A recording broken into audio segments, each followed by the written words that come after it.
So the question that was posed before going into light trance was how to believe in yourself at a level that fosters and supports personal growth and progress. And right away, I heard pay attention, know the truth, and then get out of your way. And then what followed was my writing of this. It was only a few months ago, the New England March winds bitterly bristled against our cheek. Beneath our feet, the ground was unyielding, cold, and vacant. One doesn't have to have a PhD in botany to know that while the ground looks infertile, there is growth and progress taking place. We know that like a well-choreographed dance, right beneath our feet is a shift taking place. We can't see the shift. Many of us sitting here may in fact be able to feel it, but it is naked to the visible eye. We know from years of earthly observation that life is stirring just below the surface, and that the coldness and inflexibility of March will soon give way to April showers and then triumphantly to May flowers. As one contemplates nature's journey from germination to flora, it becomes transparent that it has the ability to follow its true path despite its inherent problems. For all intents and purpose, nature forges ahead with no doubt, no skepticism, and most importantly, no fear about following its natural rhythm or cycle. It's as if nature comprehends and embraces the ups and downs of its existence, and that growing up and out is just a natural genetic process of its being. If the movement can happen, then it's non-negotiable. Movement will happen. Nature seems to understand this. And more importantly, nature seems to understand the essence of who they truly are. Oh, it's clear that the struggles are real, and some flora will succumb to the weight of a harsh environment. But in its ability to display a belief system and grow in spite of obstacles, may just illustrate all the potential and possibility that lies within all of us. Have you not witnessed or seen a picture of a beautiful flower growing from the crack in the concrete, clearly displaying a keen recognition of opportunity, creativity, flexibility, and most of all, a trusting and determined mindset? We are reminded of the renowned martial artist, actor, and philosopher Bruce Lee's quote, "Be like water, my friend." Bruce Lee suggested that we should not allow ourselves to be trapped into a mindset. Instead, a person could embody the qualities of water, learn to adapt, grow, move, and change. Bruce Lee recognized the divine essence within water and its ability to be a model for change. Whether it be human, nature, or animal, there are great teachers around you. Pay attention. It is clear that there are key differences between plants and animals, plants and humans, excuse me. While plants and humans both house different cells and react to stimuli, humans have a brain, giving us the ability to hold memory, discard memory, recognize faces, form connections, critically think, form emotions, and judgment. As amazing as these qualities are, perhaps, and just perhaps, the brain in all its splendor and faulty programming by its owner is responsible for impeding one process to moving forward in a direction that expresses one's divine nature. The connotation of mindset is the establishment set of attitudes, outlooks, thinking, and ideology held by someone about themselves and how they operate in their environment. If one allows themselves to create a mindset that is based on fear, inflexibility, and narrow in personal scope, then the results could produce a human who is self-limiting. The wonderful thing about mindsets is that they are not static. Self-knowledge, focus, commitment, hard work, but mostly fearlessness, the ability to move through fear, can change a mindset. For example, who among us has used a rock or the heel of a shoe to embed a nail into a wall when a hammer was not readily available? Well, it didn't matter how you affixed the nail to the wall, either through rock or shoe, the job still got done. The awareness here is that you didn't limit your mindset to thinking only a hammer could get the job done. For that split second, you broke free from a limiting belief to embed that nail into the wall. And most of all, you didn't care what anyone thought. I ask you, why don't you have the same limitlessness and free-minded set when it comes to your life here on earth?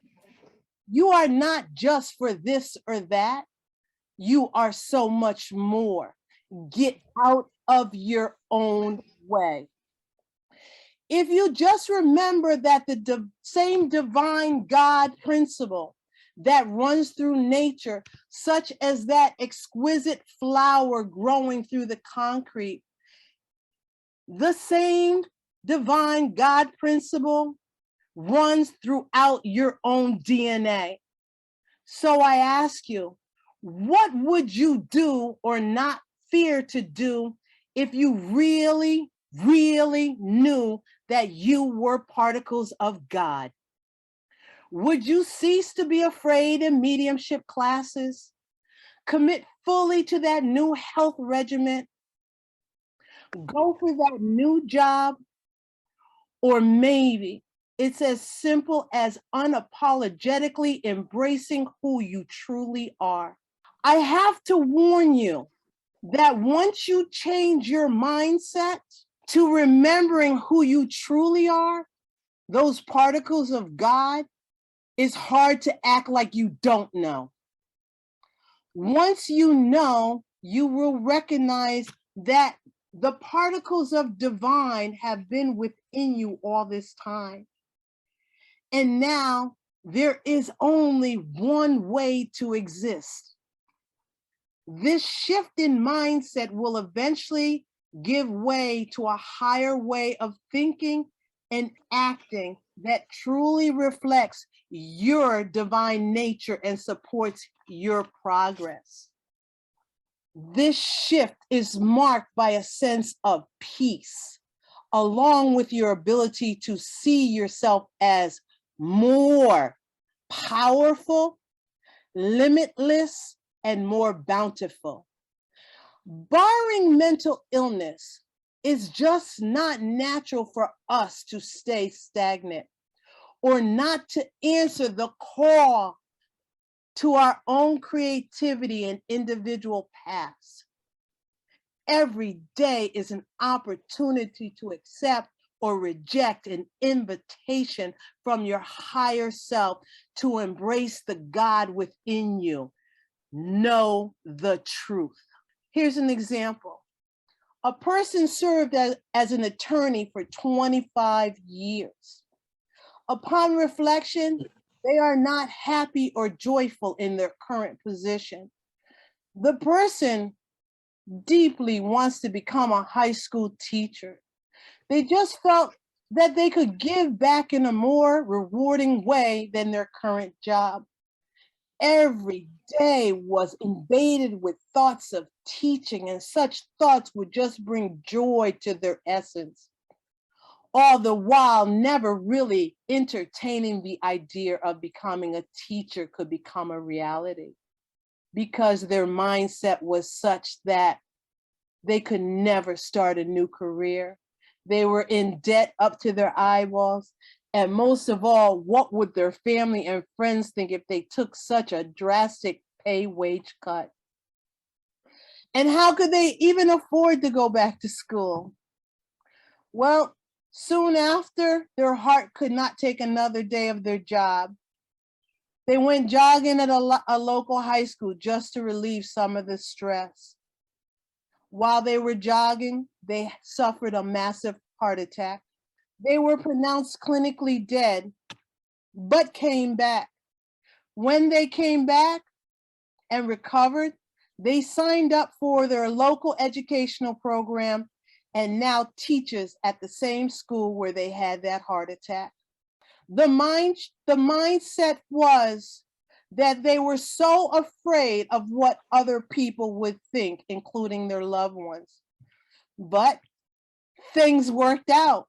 And because they were so happy and so joyful in their new vocation, all those around them reaped the benefits of their joy. The mindset after the near-death experience was they just didn't care what other people thought anymore. And more importantly, the pain of not following their path just became too painful. I guess having a near-death experience on a school track will do that. How does one to commit to embracing the divine within themselves and changing one's mindset? Well, this is a very personal and at times intimate process of unfolding. And while others may make suggestions on what they think is right for you, no one really knows your best answer but you. And with that being said, here are a few suggestions. Number one, understand your mindset and how you got there. Your mindset is a total sum of all your life experiences. And then recognize how your mindset may limit or support your life progression. Two, learn to meditate and listen to the inner voice. And as Lisa just beautifully said, sounds like mediumship on some level to me. This process can help promote personal power, reflection, and connection to gather spirit assistance. Three, make your spiritual development and changing your mindset to support growth a priority and commit to it. Four, change your inner self-talk. Your conversation with yourself reflects your mindset. Say, I got this. I can do this when confronting fear or obstacle. And remember to say to yourself, I am divine within and out. I am limitless. I am bountiful. And this is what I say. I am worthy. I am good enough. And this is happening right now. Number five, surround yourself with your spiritual tribe. Find them. And as Alex pointed out, there are some people who may actually leave your life. Bring people around you that will support and match your mindset. And last, create new habits and behaviors to support your mindset every day. While those four mentioned only serve as a suggestion because this journey is so ultimately personal, it is clear that while you are never, ever, ever alone in this journey, you will have to do most of the heavy work on your own if you are desirous to be like that flower and embrace the divine particles of God within yourself. Pay attention, know the truth, then get out of your way. What are you waiting for? The cycle of spring is calling you. Thank you for allowing me to share.